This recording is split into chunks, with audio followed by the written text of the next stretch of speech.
everyone, welcome back to my channel. My name is Sydney. If you're new here, I'd be ecstatic if you would subscribe to the channel. I do all things motherhood, lifestyle, self-care.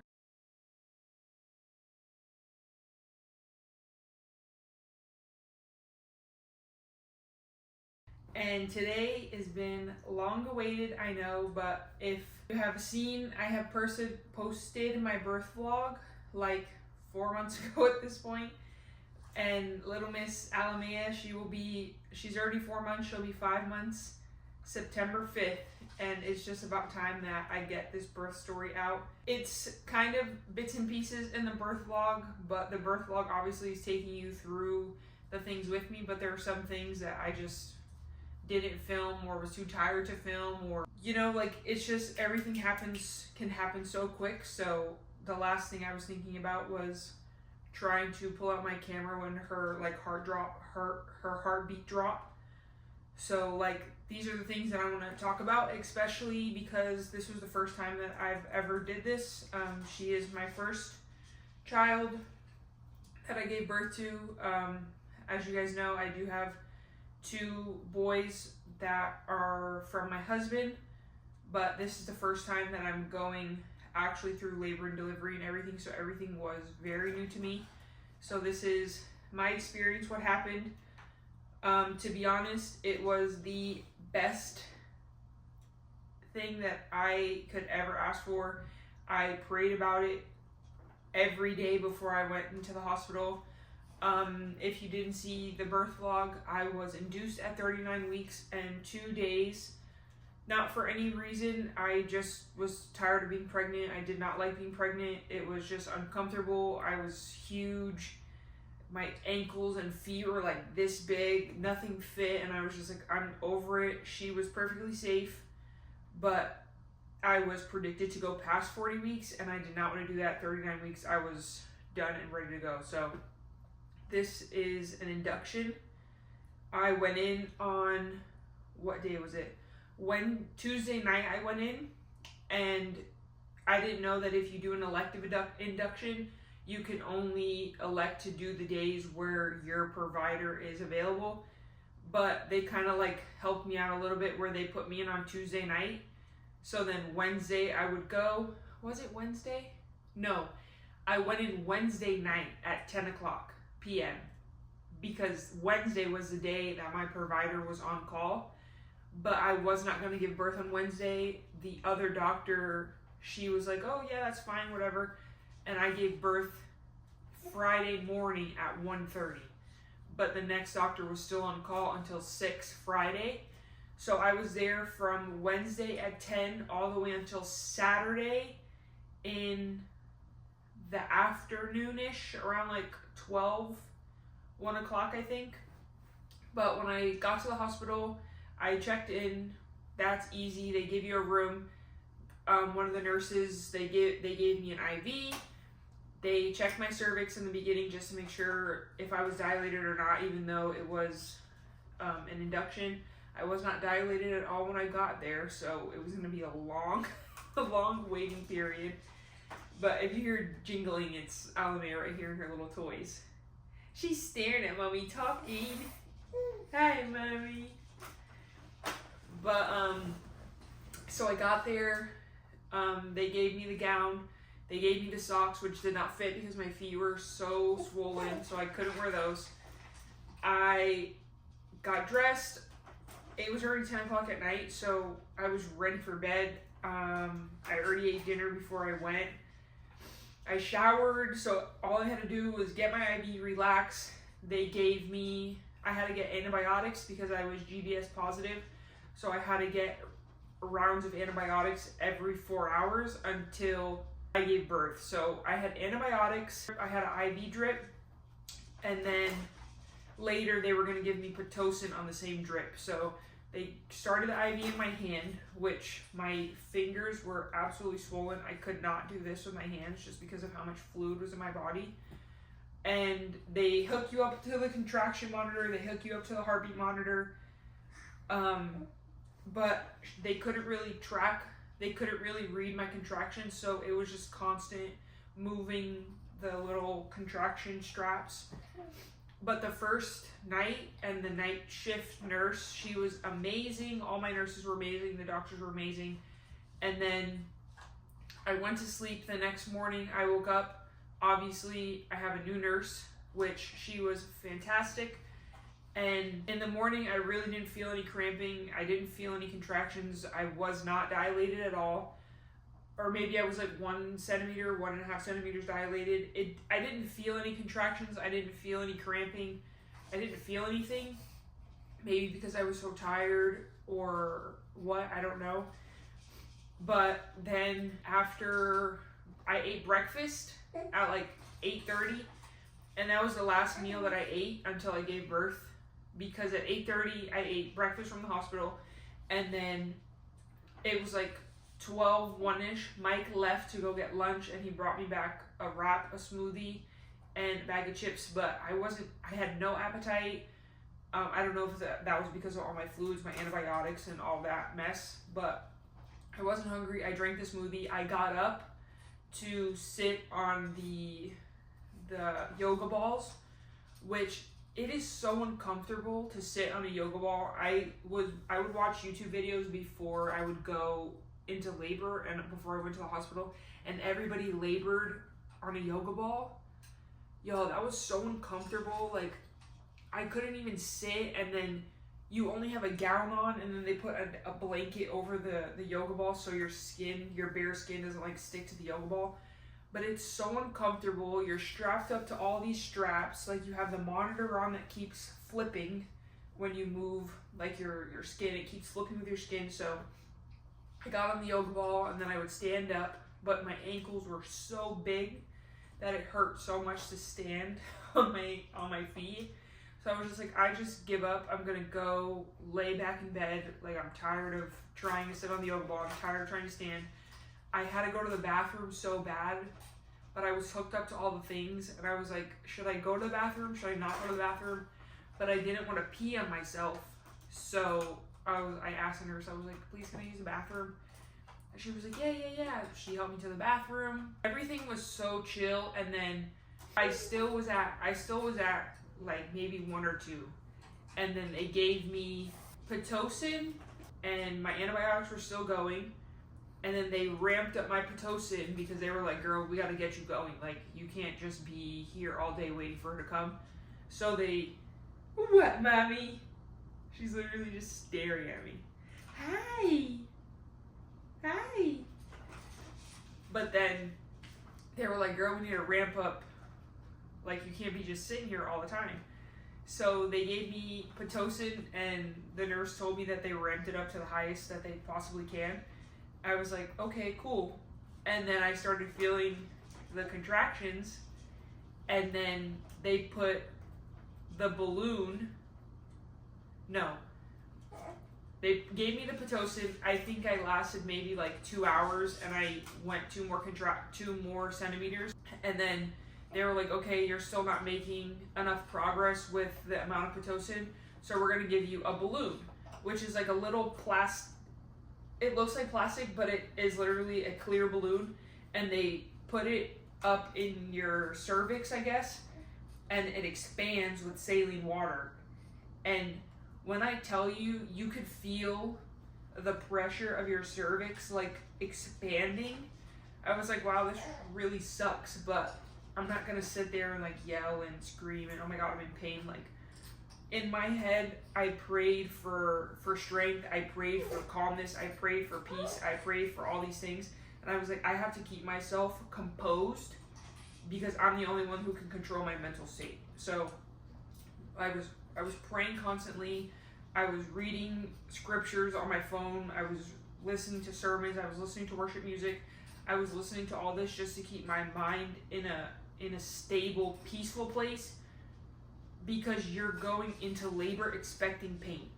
God created women to give birth. I needed my mind to let my body do what it needed to do. And then I progressed all the way to 5, and then the balloon, it slips out at 5 centimeters. So we did the balloon, we did everything at like 6 6 centimeters dilated. I got the epidural because I was like, okay, this really sucks. I started, my whole body felt like I had this most severest form of the flu.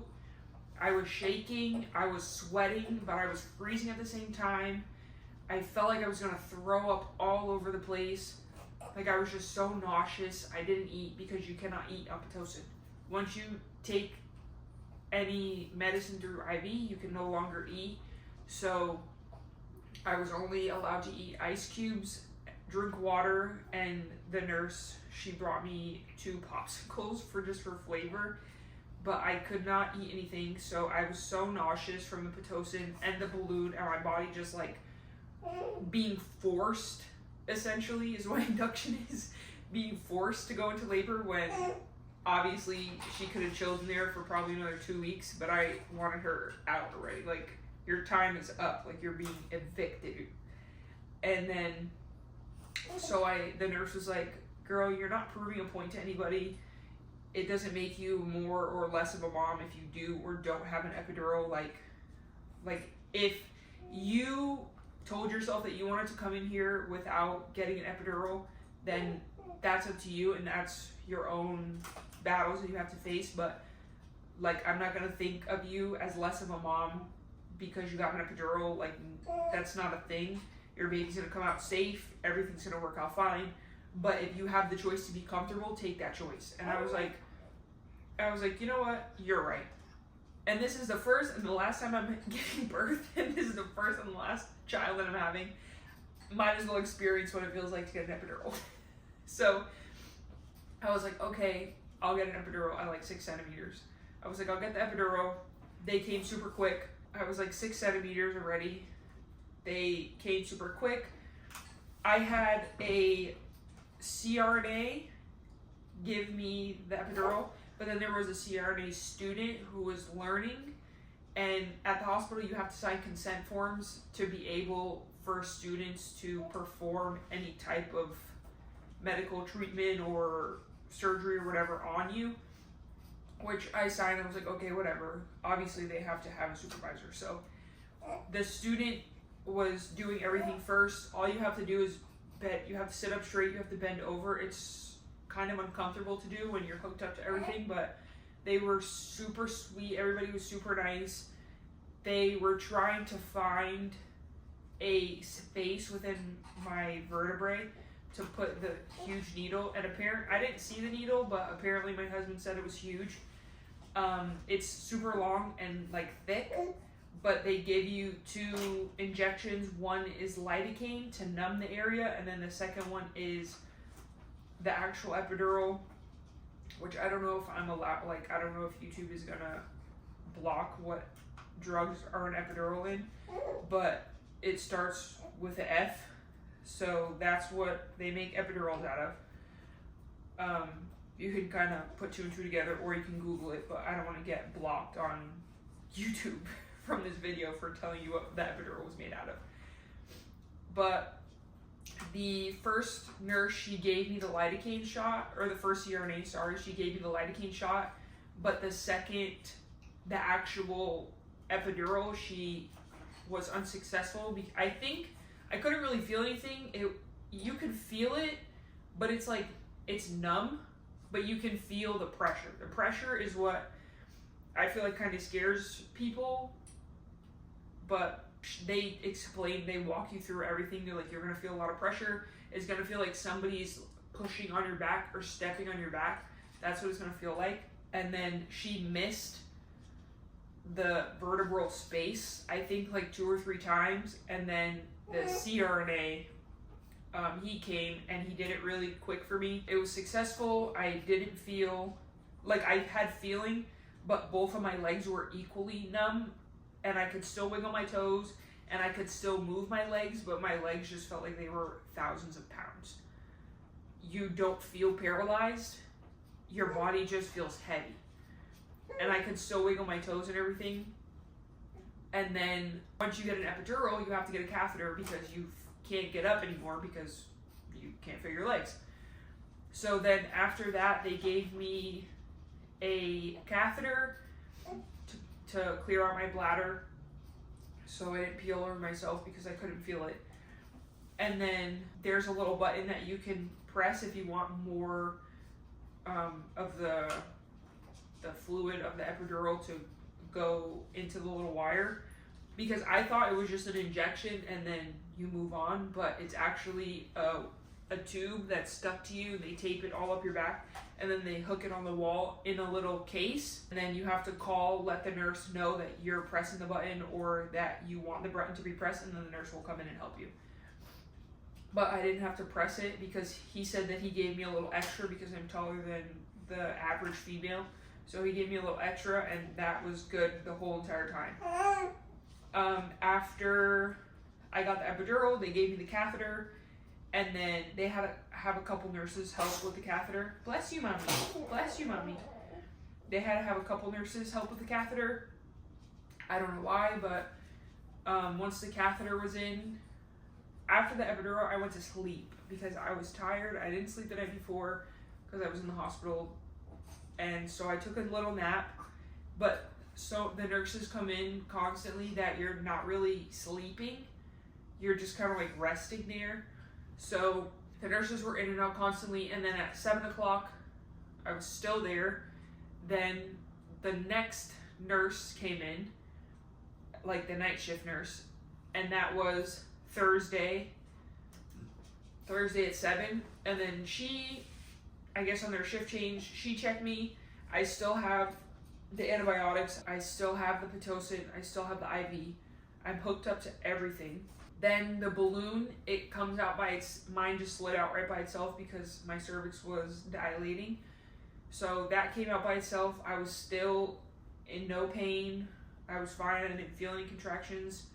I was pretty much just resting the whole time. And then around maybe like 10:30, 11 o'clock, maybe, I was sleeping, and all of a sudden I wake up and there's like 10 nurses around me.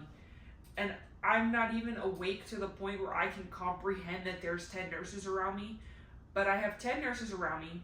I can't pick up my legs, and I'm not a light girl. When I gave birth, the weight that I was going to the hospital with, I was 285.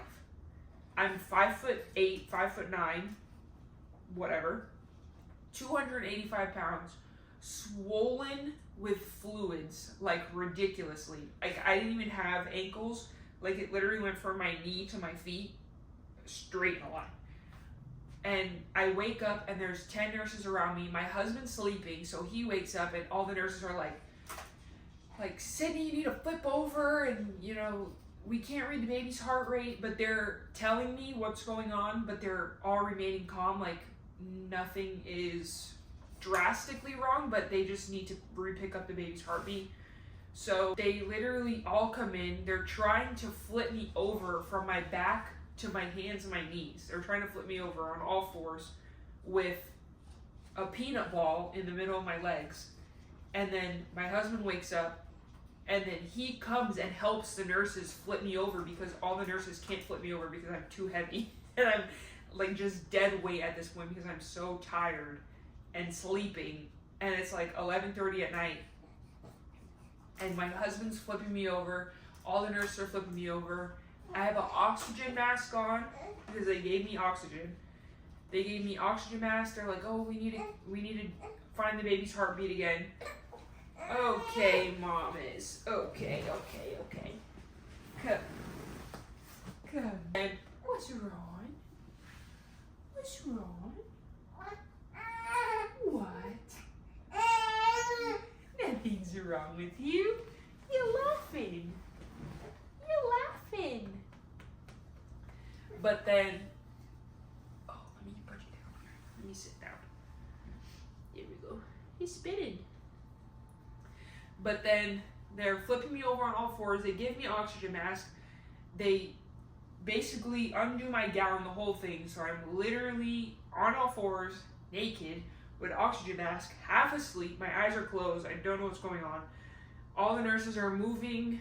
All the monitors on my stomach, they're trying to pick up her heartbeat again because it dropped or went low or whatever. They were trying to move her position in my in my abdomen, and I'm just like, okay. And they're like, okay, you have to sit here for like, she likes this spot. Of course she would like that spot because I'm the most uncomfortable, like butt naked in the air. My husband's like half asleep. He's trying to hold me, like, are you okay? Whatever. He's trying to hold me up because I'm holding my body weight on the inclined bed on my elbows with the oxygen mask.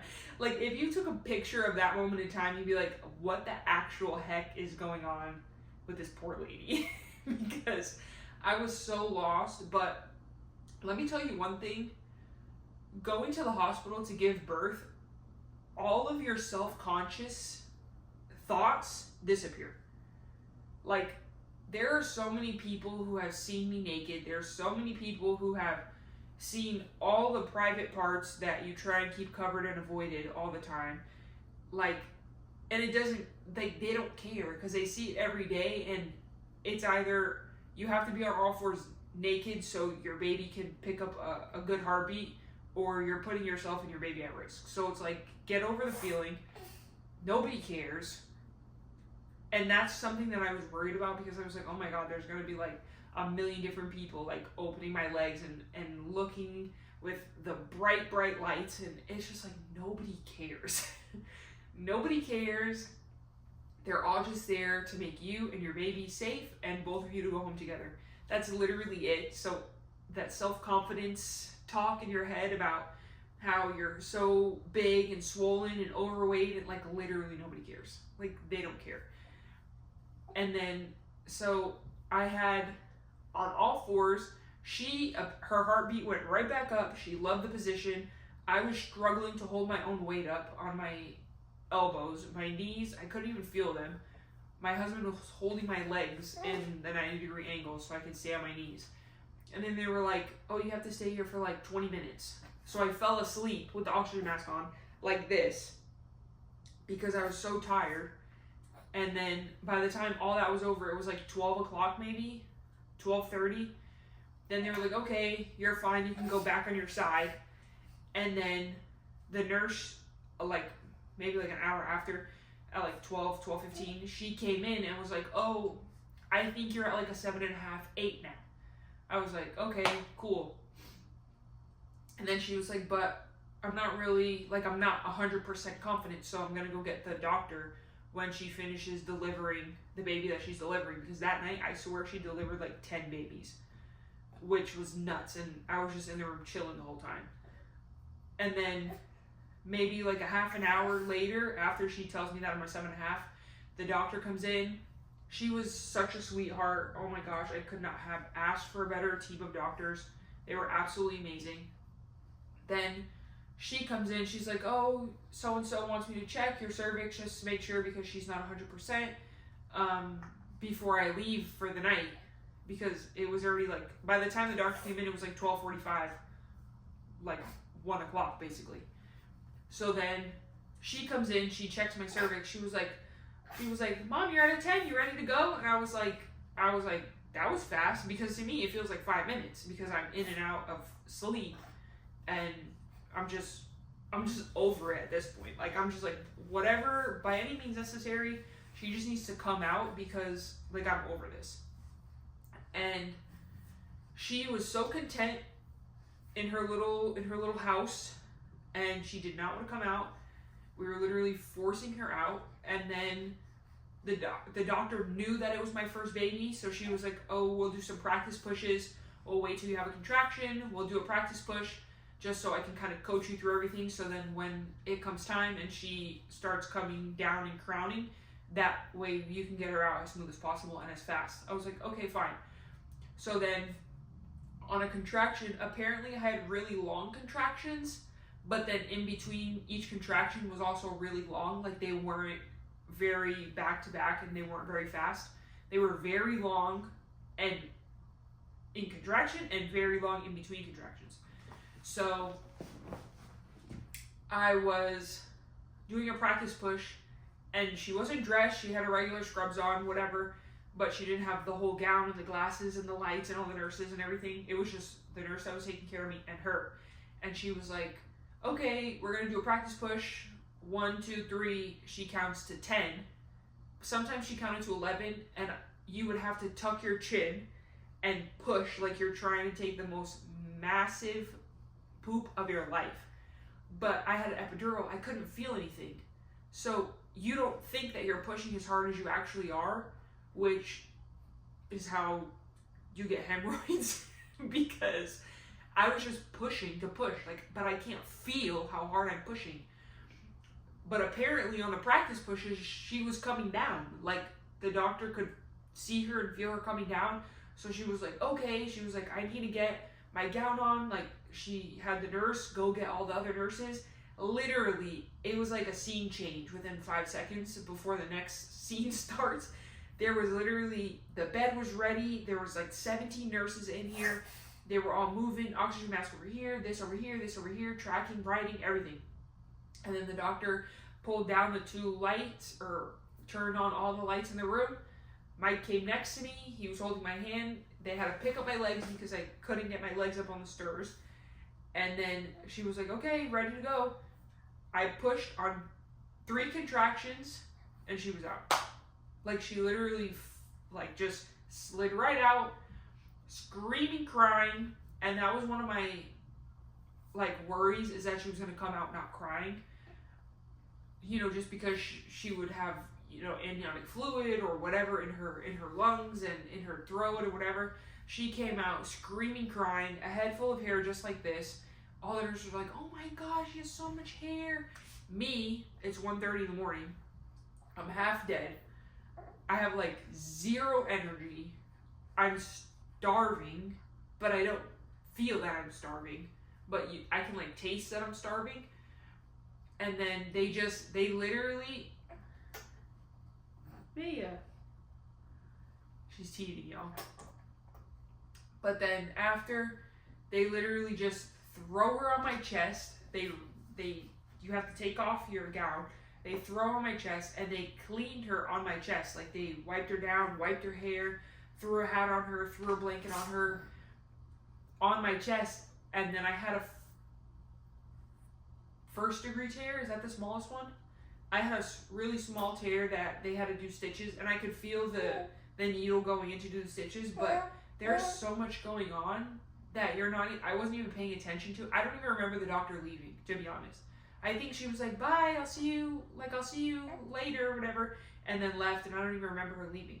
Because after she was born, the NICU comes down, the baby is not allowed to leave without a parent. So they can't take her anywhere in the hospital without either mom or dad. And usually it would have been dad because I couldn't get up. Then after they were like, okay, she has to breastfeed or feed, but I chose to breastfeed for 45 minutes to an hour. They did her little prints. They checked, all her levels, her bilirubin with it looks like a temperature thing for the forehead, but it's for her bilirubin. They did all her tests, and then we just really sat in the room, and then I had to go to the bathroom. They took the catheter out. I had to go to the bathroom before I would be moved up to postpartum recovery. But after, the nurse was trying to help me, and she was such a little lady. The nurse was trying to help me, and I was like, I got it. I got up perfectly fine. I could walk, because at that point I could feel my legs. I could walk or whatever. I went to the bathroom. Everything was good. They wheeled me up to postpartum delivery. Let me tell you, the nurses in postpartum delivery, they literally gave me crackers, regular crackers, graham crackers, and one nurse, she was like, I brought you 2 Uncrustables. If you know what an Uncrustable is, it's the peanut butter and jelly in the little circles sandwiches. Oh my God, when I tell you that was the best Uncrustable I've ever had in my entire life, I asked her for another one. And she started laughing at me, and she was like, yeah, of course, because I didn't eat since 8 o'clock that morning, the day before. And the Uncrustable was literally the best thing ever. And they come in, they tell you what to do with the suction cup if they choke on any amniotic fluid and what to do. And then it's, okay, have fun. would check on you. And then they push on your stomach a lot to make sure that your uterus is contracting and you're not internally bleeding. My hospital gave me a lot of supplies, like, you know, pads, the disposable underwear, the peri bottle, but I bought my own. I had a list. I had to mark down every time she ate, for how long she ate, on which side, left or right, that she ate from. Every time she peed and every time she pooped. I had to write all that down, and the nurses checked it every time they came in. And then a lactation consultant came in. They would talk to you. The pediatrician came in, checked her, everything was good. They gave her a bath. But pretty much the whole thing was just feeding her, watching TV. Her latch was like kind of good, but none of my milk came in yet. It was still just colostrum. None of my milk came in. And so she was eating like literally every like 45 minutes she was eating. But none of my milk came in. It was just colostrum, and the lactation consultant said I had a lot of colostrum, which was good. My milk supply didn't come in, like maybe a little bit, but not to the extent of like that she was full, so she was eating like every 40 minutes. They gave me a prenatal pill.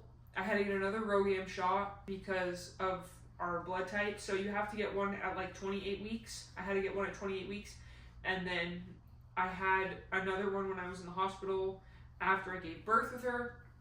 And then they, at 24 hours, they check her labs. So at 1:30 the next day, they had to check her labs, and she was born 6 pounds 2 ounces. She dropped to 5 pounds 13 ounces, which was a little like they always drop weight when they are first out. And I think that was because my milk didn't come in and she was only consuming colostrum. But then they ran her bilirubin and it was high, which she had jaundice when she was born, just in her eyes. Like her eyes were yellow, like the white piece of her eyes were yellow. Her skin was a little yellow, like a little like tint yellow, but it was really hard to tell just because she was so white when she was born. But her skin had a little yellow tint, and it was because her bilirubin was high because of the difference in our blood levels, since I'm A negative and she's A positive blood.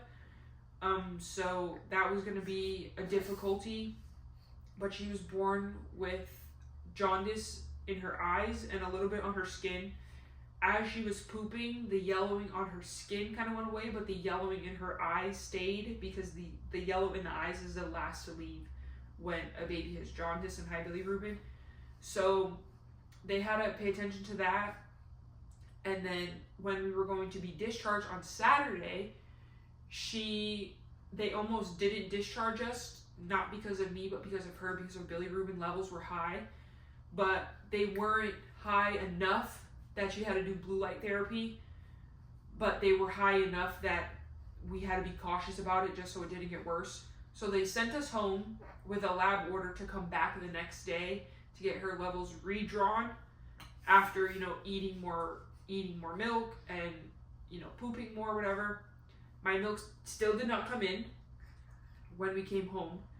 So the first couple nights were rough because I think she was literally starving because my milk supply didn't come in, which was a nightmare on itself. I was crying all the time because I felt like a horrible mother because she wasn't eating, and she was screaming, crying because she was hungry, and she was losing weight, and her yellowing of the eyes wasn't getting any better. And then we had to go to the hospital, and they have to get pricked in their heels to get their blood out. So then she's screaming at the hospital because obviously getting stuck in the heels is not comfortable. And then her bilirubin was even higher than it was the day before. So then, again, mental breakdown, crying. Because to get rid of jaundice in the beginning stages, they have to eat more and poop more because the bilirubin will come out in their poop. So I'm thinking, okay, her levels are getting higher. That's my fault because I'm not producing enough milk. This is like day 3 already. My milk still has not come in. And I'm like dropping. Like I was pumping, literally after pumping all day, I would maybe get like 3 ounces. And it's just so draining as a new mom, one, as a mom in general, especially when she has something that I'm supposed to be able to get rid of. I'm supposed to produce the milk so she can drink the milk, poop out her bilirubin, and her jaundice levels can go down, which wasn't the case. So then her jaundice levels were higher the second drawing than the first drawing. So then we had to go back again the next day, get her levels drawn again. And then the doctor said that they were a little lower than the second time, which was good, but that was like the 5th day of her being born, and my milk still did not come in. And I don't know how long it takes milk to come in, but it didn't come in, and I was crying all the time. I was locked in the room because I was pumping, and my nipples were burning. Like, they were literally like deep cuts from her, like sucking so hard to get everything out, but nothing was coming out because my milk did not come in. It was literally just like drops of colostrum, and like all day I would produce like 3 ounces of milk combined on both sides. So then my husband was like, what no husband wants to suggest, but some husbands need to suggest it, and we have to be partners and wives, that we have to understand our logic right now is out the window. We're running on solely emotions with, the postpartum, 24 hours postpartum, your hormones are changing, you're tired, all the factors are in, but your husband is still able to be logical. And my husband was like, we need to give her formula.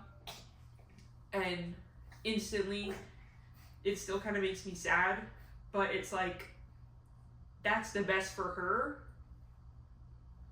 Wow, I really didn't think that still was going to make me emotional. But that's the best for her, so she can be healthy and she can be full and she can live a happy life and sleep all night and whatever. So I have to put my desires aside to give the best for her. So then what, mommy? So then we went, and I was not giving her Enfamil, I was not giving her Similac, I was not giving her Nutramigen, I was not giving her any of that crap. So the best one that we found was Kendamil, the brand, which is whole milk, which she does not have a dairy allergy. It's whole milk, and it's the European brand, so Europeans have way more rules than Americans when it comes to what you can put in infant formula, and that was the best one that we found that was able for us to get. What, mommy? What, mommy? So then we got Kendamil instantly. Like, there wasn't even a change. What? There wasn't even a period of like changing or like a waiting period. Instantly, the first bottle she took, she pooped. She didn't throw up. She didn't do anything. She slept. She was happy, and I was like, okay, this is God telling me that I'm doing the right decision, and I'm not a horrible mother, because it was literally night and day with her. She was so happy. I was happier. Like, I wasn't always crying and always upset, and I could hang out with my other 2 boys. Mike could feed her and build that, relationship with her. My mother-in-law could feed her if she wanted to, for her to build a relationship. My mother feeds her so she can build a relationship. So it's just like so many positives came out of it, and it was like, what? Are you telling them? See, yeah, I love my milk. I love my milk. I love it so much. But she absolutely loves her milk. She still drinks the same milk. She's at 5 ounces now already. And within a week of her being on the formula, her jaundice went away. Everything was good. Her eyes were perfectly white. Her skin was perfectly clear. What, mommy? You're such a faker. But I hope this kind of showed you guys a little more in depth of what was going on and, you know, the aftermath, because I never spoke about her having jaundice just because it literally made me a waterfall of tears. But she is perfectly healthy. She sleeps all night long. She does not wake up in the middle of the night. She is active, happy, living her best life. She doesn't have any stomach issues. She doesn't have no issues, thank God. It was only the jaundice because of our different blood types. Pretty much it. It was literally the best. It was the most peaceful birth I could ever have. And that all came with prayer, because I literally prayed on the Holy Spirit to be with me every single step of the birthing process, every single step of the way. Well, I will see you guys in the next video. Thank you so much for watching. Let me know your experiences down in the comments, or if you have any questions, I'm always on my comments. I'll answer you.